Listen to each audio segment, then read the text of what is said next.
नमस्कार दोस्तों, स्वागत आपका अपने न्यूज चैनल में। तो चलिए बात करते हैं देश व दुनिया की तमाम बड़ी खबरों के बारे में। लेकिन उससे पहले हम आपके लिए डेली लेटेस्ट न्यूज लेकर आते हैं, इसलिए आप चैनल को सब्सक्राइब कर दे, वीडियो को लाइक कर दे और बेल नोटिफिकेशन ऑन कर दे और अपने दोस्तों के साथ भी शेयर कर दे ताकि वो भी रह सके एकदम अपडेटेड। इस हफ्ते के अंत तक देश भर में बढ़ेगी ठंड। अगले 24 घंटे में मध्य प्रदेश, राजस्थान, महाराष्ट्र और गुजरात में भारी बारिश के आसार।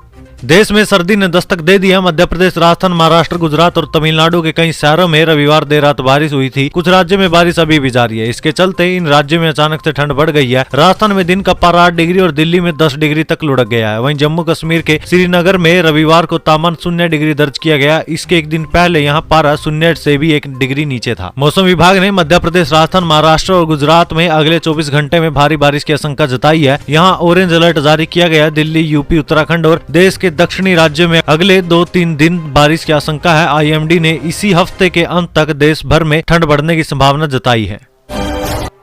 अब जानवरों को भी मिलने लगी है सजा। 9 बकरियों को 1 साल के लिए कैद में भेजा। अपराध जानकर नहीं होगा यकीन। देखिए, इंसान को तो आपने कई बार जेल जाते हुए और उन्हें जेल से छूटते हुए देखा होगा, मगर क्या आपने कभी किसी बकरी को जेल में जाकर सजा काटते हुए देखा है? आप जानकर हैरान होंगे कि बांग्लादेश के बरिशाल शहर में एक छोटी सी गलती 9 बकरियों को भारी पड़ गई। ढाका ट्रिब्यून की रिपोर्ट की माने तो इन 9 बकरियों ने बरिशाल शहर के कब्रिस्तान में घास और पेड़ों की पत्तियां खाई, जिसके कारण सभी को गिरफ्तार कर लिया गया। इतने ही नहीं, गिरफ्तार करने के बाद इनको 1 साल की सजा भी भुगतनी पड़ी। मुसलमानों के मुद्दे पर नहीं बोलते राहुल गांधी, ओवैसी ने कांग्रेस पर बोला हमला। तेलंगाना विधानसभा चुनाव के लिए हैदराबाद सांसद असाउद्दीन ओवैसी की पार्टी ऑल इंडिया मजलिस से इत्तेहादुल मुस्लिमन और बीआरएस के बीच गठबंधन है। कांग्रेस नेता राहुल गांधी लगातार इस गठबंधन पर निशाने साध रहे हैं। उन्होंने तेलंगाना में कई जनसभाओं में कहा कि दोनों पार्टियां बीजेपी की बी टीम है। वहीं अब इस मुद्दे पर ओवैसी ने राहुल गांधी पर निशाना साधते हुए कहा कि राहुल गांधी मुसलमानों के मुद्दे पर कभी नहीं बोलते हैं। मलेशिया समेत अब इन 19 देशों में भारतीयों का नहीं लगेगा वीजा।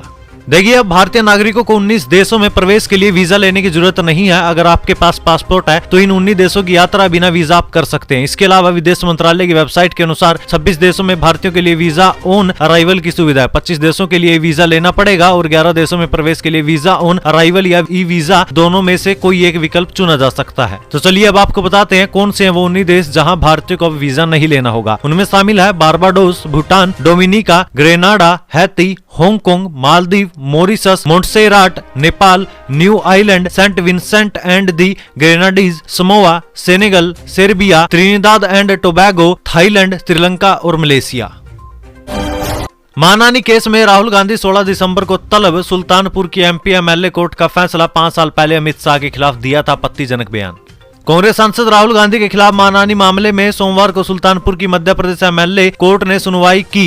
कोर्ट ने 16 दिसंबर को राहुल गांधी को पेश होने का आदेश दिया है। राहुल गांधी के खिलाफ ये मामला 5 साल पहले गुजरात में अमित शाह के खिलाफ की गई कथित अपमानजनक टिप्पणी से जुड़ा है। केस 4 अगस्त 2018 को दायर हुआ था। इसे तब के सुल्तानपुर में भाजपा के जिला उपाध्यक्ष विजय मिश्र ने दायर किया था। मजिस्ट्रेट योगेश कुमार यादव की कोर्ट ने 18 नवम्बर को सुनवाई पूरी होने के बाद फैसला सुरक्षित रख लिया था।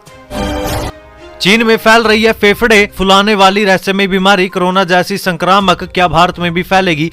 देखिए, अगस्त 2023 चीन ने कोरोना लॉकडाउन में 3 साल रहने के बाद सारी पाबंदियां हटा ली। 1 महीने बाद यानी अक्टूबर में ही यहाँ एक रहस्यमयी बीमारी फैलने लगी। तेज बुखार के साथ फेफड़े फुला देने वाली इस बीमारी की वजह से हर रोज 7000 बच्चे अस्पताल पहुंच रहे हैं। एक्सपर्ट्स का कहना है कि कोरोना की तरह ये बीमारी भी संक्रामक है। ये चीन के एक शहर से दूसरे शहर में फैल रही है। WHO जवाब मांग रहा है, लेकिन चीन शांत है। अब ये सवाल उठता है कि क्या चीन में फैल रही है बीमारी भारत या दूसरे देशों में भी फैल सकती है? इसका जवाब ये है कि अगर हम चीन का ही उदाहरण ले ले तो वहाँ के काफी हिस्सों में ये बीमारी फैल चुकी है। खासकर वहाँ के उत्तरी इलाके में इसका काफी ज्यादा असर है। कुछ मामले चीन के पड़ोसी देश वियतनाम से भी सामने आए हैं। ये साफ दिख रहा है कि बीमारी फैल रही है। ऐसे में इन संभावनाओं से इनकार नहीं किया जा सकता कि दूसरे देशों में ये बीमारी फैल सकती है। भारत में भी फैल सकती है। भारत को इसके लिए सतर्क रहने की जरूरत है।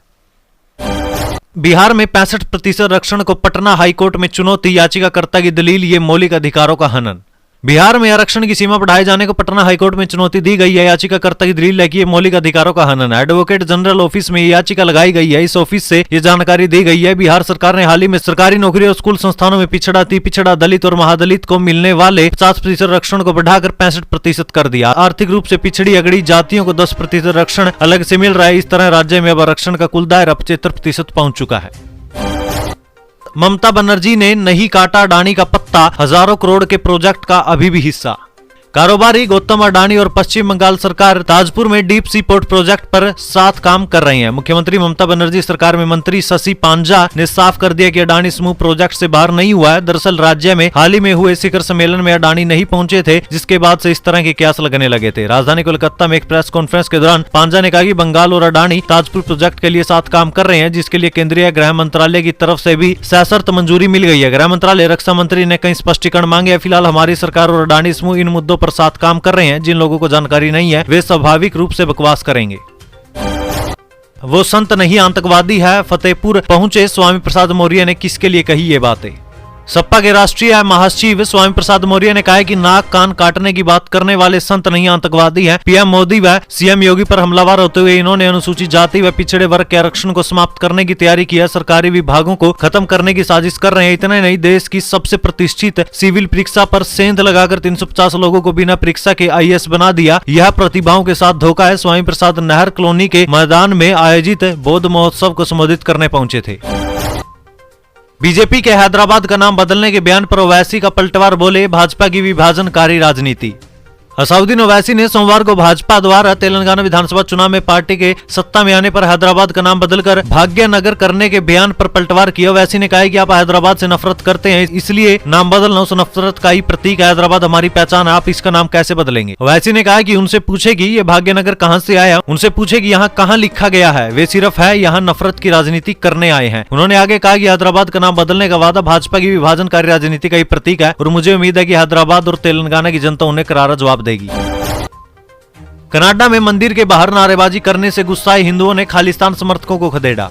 भारतीय वाणिज्य दूतावास की ओर से बीसी के सरी में स्थित श्री लक्ष्मी नारायण मंदिर में लगाए कैंप में खलल डालने के लिए खालिस्तानी समर्थकों ने मंदिर के बाहर जमकर हंगामा किया। मंदिर में खालिस्तानी समर्थकों की हुल्लड़बाजी से रोष में आए हिंदुओं ने उन्हें खदेड़ दिया। खालिस्तानी समर्थकों ने 19 नवंबर को घोषणा की थी कि वह 26 नवंबर को मंदिर पर हमला करेंगे। इसके बाद हिंदू समाज के लोग एक दिन पहले ही मंदिर के बाहर इकट्ठा होना शुरू हो गए थे। इस दौरान 3 घंटे तक स्थिति तनावपूर्ण बनी रही। मंदिर प्रबंधकों का तर्क था कि भारतीय वाणिज्य दूतावास की ओर से कैंप लगाया गया है, जिसे किसी सूरत में रोका नहीं जाएगा। खालिस्तानी समर्थकों ने मंदिर में घुसने की कोशिश की तो पहले ही लोगों ने रोक लिया। इस दौरान दोनों ही तरफ से एक दूसरे के खिलाफ नारेबाजी होना शुरू हो गई। बताया गया करीब 3 घंटे तक दोनों पक्षों में बवाल चलता रहा। विरोध बढ़ता देख खालिस्तानी समर्थक वहां से झंडे छोड़कर फरार हो गए।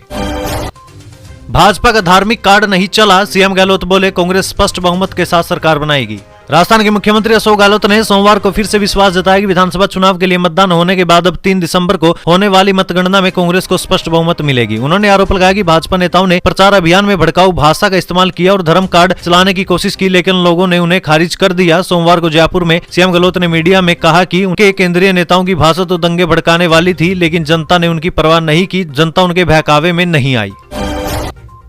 सेना की ओर बढ़ेगी ताकत, रक्षा खरीद परिषद की बैठक में 140 अटैक हेलीकॉप्टर खरीदने की मिल सकती है मंजूरी।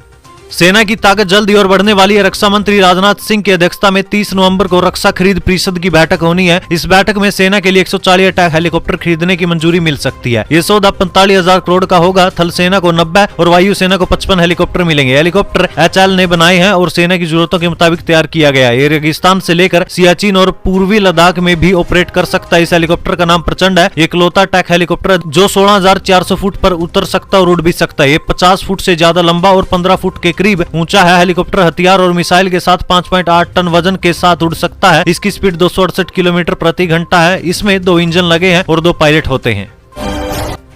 तेलंगाना बीजेपी प्रमुख का बड़ा चुनावी वादा, अगर हम जीत गए तो बदल देंगे हैदराबाद का नाम। तेलंगाना की भारतीय जनता पार्टी इकाई के प्रमुख जी किशन रेड्डी ने सोमवार को दावा किया कि राज्य में सत्ता में आने पर पार्टी हैदराबाद का नाम बदलकर भाग्यनगर रखेगी। रेड्डी ने बताया कि मुख्यमंत्री योगी आदित्यनाथ और हिमंत बिस्वा शर्मा पहले ही कह चुके हैं कि एक बार हम सत्ता में आएंगे तो हैदराबाद का नाम बदल देंगे। मद्रास का नाम बदलकर चेन्नई कर दिया गया, कलकत्ता का नाम बदलकर कोलकाता कर दिया गया, बॉम्बे का नाम बदलकर मुंबई कर दिया गया और हमने राजपथ का नाम बदलकर कर्तव्य पथ कर दिया। तो हैदराबाद का नाम क्यों नहीं बदला जाना चाहिए? हैदर कौन है? भाग्यनगर इसका पुराना नाम है। निजाम शासन के दौरान इसका नाम बदल दिया गया था। जब हम सत्ता में आएंगे तो इसका नाम वापस भाग्यनगर रखेंगे। यूपी के बाबा घंटी बजवा रहे हैं और वहां के युवा बिहार आकर नौकरी कर रहे। तेजस्वी यादव ने भाजपा पर साधा निशाना। जितनी हमारी आबादी उतनी हमारी भागीदारी नारों के साथ बिहार के दरभंगा के मेडिकल ग्राउंड में नोनिया बिंद बेलदार अति पिछड़ा समाज द्वारा नोनिया समाज महासम्मेलन का आयोजन किया गया। इस कार्यक्रम में उद्घाटनकर्ता के रूप में बिहार सरकार उप मुख्यमंत्री तेजस्वी यादव ने भी भाग लिया। इस दौरान तेजस्वी यादव ने कार्यक्रम को संबोधित करते हुए भारतीय जनता पार्टी पर निशाना साधा। तेजस्वी ने यूपी की योगी सरकार को घेरते हुए कहा कि उत्तर प्रदेश के मुख्यमंत्री जो बाबा है वह घंटी बजवा रहे हैं और वहां के युवा बिहार आकर नौकरी कर रहे हैं।